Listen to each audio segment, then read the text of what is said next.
현재 중국 경제 동맹들 중에 K9 자주포가 유행처럼 번지고 있습니다. 최근 인도가 중국 접경 지역인 라다크 지역에 K9 2개 연대를 배치했습니다. 인도군은 최근 중국이 라다크 지역에 자신들이 개발한 차륜 자주포를 배치한 것에 대한 대응으로 K9 자주포 부대를 급파한 것인데요. 하지만 당초 전문가들은 최근 인도가 자국 육군 현대화 사업의 일환으로 자체 개발한 견인포가 배치될 것으로 예상했지만 치명적인 기술적 결함으로 실전에 사용이 불가능해 다시 K9을 최전선에 배치키로 한 것이 드러났습니다. 이에 인도 국민들은 인도 국방부의 뻘쭘에 혈세가 낭비됐다고 분노하며 차라리 한국의 무기를 더 도입해 국내 생산하자는 반응을 보이고 있습니다. 이런 일은 영국에서도 일어나고 있습니다. 최근 영국에서는 진행 중인 영국 육군 MFP 자주포 획득 사업에서 K9 자주포의 경쟁 모델인 프랑스 캐사루 차륜 자주포가 문제가 되고 있는데요. 얼마 전 체코는 프랑스 캐사루 차륜 자주포를 도입했는데 캐사루의 문제점이 지적돼 영국 내부에서는 이미 한국 K9 자주포를 영육군 차세대 자주포로 점 찍어놨다는 예측이 돌고 있습니다. 대만도 최근 미국으로부터 팔라딘 자주포를 도입했지만 대만 내부에서 왜 K9 자주포를 구입하지 않고 팔라딘 자주포를 구입했는지 의문을 품고 있다는데요. 그 이유는 최근 미국이 개발하고 있는 자주포가 K9을 모방한 것이라는 의혹이 제기된 것과 미국에서 갈 길을 잃은 팔라딘 자주포를 대만에 넘긴 것이라는 주장이 나왔기 때문입니다. 과연 라다크 지역의 전황은 어떻게 흘러가고 있으며 인도가 새로 개발한 견인포의 치명적인 결함은 무엇인지, 또 영국 자주포 사업 근황과 대만이 왜 K9 자주포를 원하고 있는지, 그리고 미국의 K9 자주포를 모방한 정황에 대해 알아보겠습니다. 최근 인도 중국 접경 지역인 라다크에서 인도와 중국의 포병전 시나리오가 나오고 있습니다. 그 시나리오는 2020년대 히말라야 자락에서 인도 육군의 포병 진지로 포탄이 날아오는 것으로 시작하는데요. 국경 분쟁이 격해지자 중국 인민해방군이 인도 포병을 기습한 것인데, 이때 중국 인민해방군이 사용한 포는 PCL-181 차륜 자주포로 설정되어 있습니다. 이에 인도군은 자주포인 K9 바즈라를 긴급히 가동해 포탄을 먼저 쏜 중국군의 자주포인 PCL-181을 향해 반격을 날리면서 본격적인 인도-중국 전쟁이 일어난다는 것이 최근 전문가들 사이에서 돌고 있는 가상 시나리오입니다. 사실 전문가들은 인도군이 라다크 지역에 견인포 진지를 구축할 것으로 예상했었는데요. 그런데 가상 시나리오에 K9 자주포가 언급된 것은 그만한 이유가 있었습니다. 사실 인도는 중국과의 국경 분쟁에서 반격에 중점을 모으고 있었습니다. 그렇기 때문에 중국의 선제 공격에 의해 K9 자주포를 잃을 것을 피해야 했는데 그 대안이 값싼 견인포를 최전방에 배치하는 것이었습니다. 그래서 인도는 자국 육군 현대화의 일환으로 견인포를 자체 개발하게 됐는데 문제가 생겼습니다. 최근 인도 언론인 파이낸셜 익스프레스는 인도 포병 현대화가 지연됐다는 제목의 기사를 게재했는데요. 매체는 인도가 자체 개발한 견인포가 여름에 실시한 시험 발사에서 고온의 날씨를 견디지 못하였다고 밝혔습니다. 인도 육군 수뇌부들은 패닉에 빠졌는데요. 인도는 한여름에 40도가 넘어가며 특히 라다크 같은 사막 지형은 기온이 훨씬 더 많이 올라가기 때문입니다. 이는 견인포가 오작동을 일으킬 수 있을 뿐더러 만약 고폭탄 포탄이 포신 안에서 터지게 되면 일대의 보온용수들이 피해를 입을 수 있어 아주 치명적인 결함이라고 할 수 있습니다. 매체는 인도군이 자체적으로 실시한 인도 육군 현대화 사업을 성공한 사례가 되물며 유일하게 성공한 사례는 한국 기업과 합작하여 만들어진 K9 바즈라가 가장 성공한 사업으로 말하고 있습니다. 이에 인도 국민들은 인도 국방부의 뻘 더 이상 지켜볼 수 없다며 인도 육군도 이번에 개발한 견인포를 도입할 수 없다고 말하며 중국의 PCL-181 차륜 자주포를 막기에는 K9 자주포가 훨씬 효과적이라고 밝혔습니다. 실제로 2019년에 인도 육군은 K9 자주포만 있다면 라다크는 철의 요새로 변할 것이라고 자신있게 말하고 있는데요. 이렇게 인도 육군이 자신있게 말하는 몇 가지 이유가 있습니다. 첫 번째로 K9 자주포의 방어력이 뛰어나다는 것이었습니다. 방어력이 더 뛰어난 K9 자주포가 이를 막아내고 반격에 나설 수 있다고 전해지는데요. 실제로 K9 자주포는 포스코가 개발한 방탄강을 사용하며 들어가는 방탄강은 K9 자주포 1문당 약 20톤 이상으로 전체 비율로 봤을 때 방탄강제의 비율이 상당히 높은 편에 속합니다. 이에 중국 PCL-181의 웬만한 직격탄이 아니면 다 버틸 수 있다고 자신하고 있습니다. 반면 PCL-181은 차륜형 자주포이기 때문에 개방포탑을 사용하는데 주변 폭발로도 보온용수들이 치명상을 입을 수 있다는 말이 됩니다.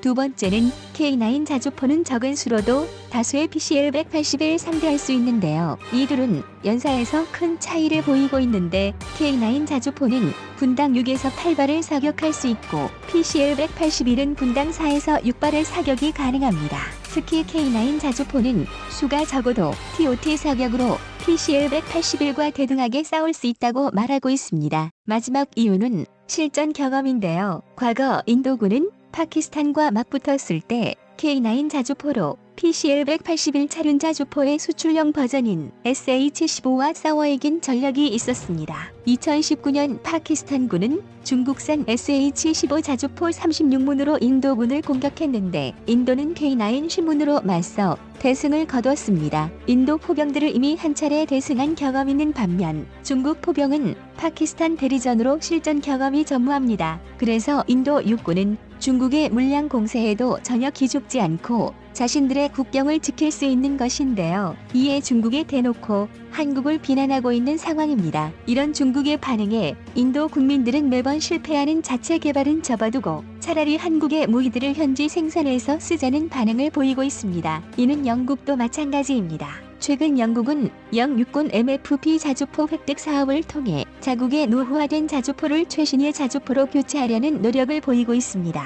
한국은 K9A2로 영국 자주포 사업에 참가했는데요. 그런데 K9 자주포가 영국 자주포 사업에서 뜻밖의 유리한 고지에 오르게 됐습니다. 과거 방산업 트렌드가 엄청난 성능과 파괴력이라면 최근 트렌드는 가성비로 여겨지고 있습니다.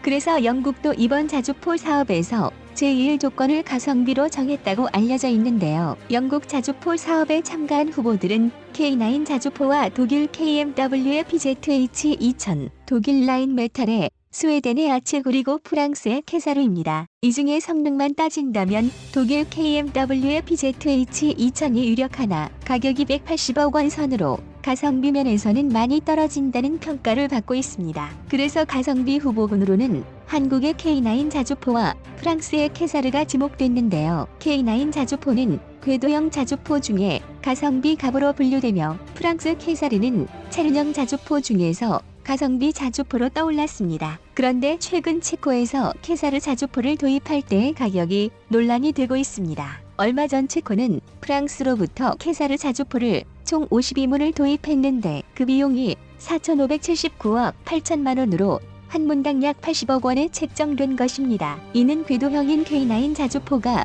50억 원 안팎인 것을 감안하면 캐사르 차륜형 자주포가 엄청나게 비싸다는 것을 알 수 있는데요. 또한 캐사르 자주포도 개방형 포탑을 채택해 방어력이 굉장히 낮아 영국 내에서는 K9 자주포가 영국 차기 자주포 유력 후보로 지목되고 있는 상황입니다. 전 세계가 K9 자주포를 열광하는 가운데 정말 의외의 곳에서 K9에 관심을 보이는 곳이 있는데요. 바로 대만입니다. 대만은 오래전부터 제2의 일본이라는 별명이 있을 만큼 혐한의 끝을 보여주는 국가 중 하나입니다. 그런데 최근 대만 국방부가 미국에서 팔라딘 자주포를 도입한다고 결정하자 대만 군사 전문가들이 난리가 났습니다. 대만 전문가들은 미 정부가 무기 판매에 승인한 것에 대해 국가로서 인정받아 좋은 일일지는 모르나 팔라딘 자주포를 도입하는 것에는 반대한다는 입장을 보이고 있는데요. 대만 군 전문가들이 팔라딘 자주포 도입에 크게 반대하는 이유는 팔라딘 자주포의 짧은 사거리였습니다. 익히 알려져 있다시피 팔라딘 자주포는 짧은 사거리로 미군 내에서도 도태되는 무기였는데요. 최대 사거리가 30km 밖에 되지 않으며 사거리 연장탄이나 엑스칼리버 유도 포탄을 사용해야만 40km를 간신히 넘기는 걸로 알려져 있습니다. 또한 연사 속도가 느리며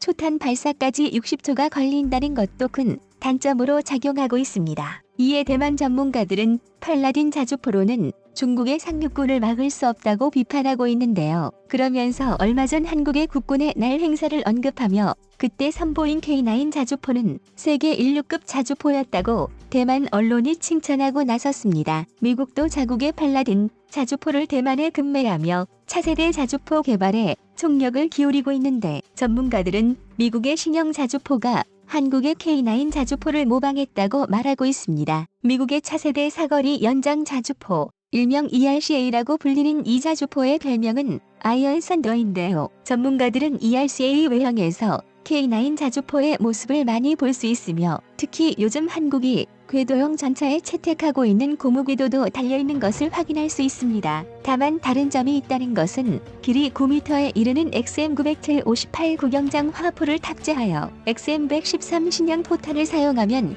유효 사거리가 최소 70km에 달한다는 것이 다릅니다. 전문가들은 전 세계적으로 572대의 K9 자주포가 수출된 것과 그만큼 성능과 가성비 면에서 우수한 면을 보여주고 있기 때문에 실제로 K9 자주포는 얼마 전 워싱턴 한복판에서 발견되기도 해 많은 미국인들의 눈길을 끌었습니다. K9 자주포는 미국도 부러워할 만큼 엄청난 위치에 올라와 있는데요. K9 자주포가 국제 표준이 된 것에 박수를 보내며 앞으로도 거듭 개량해 최강의 자주포의 입지를 다졌으면 합니다.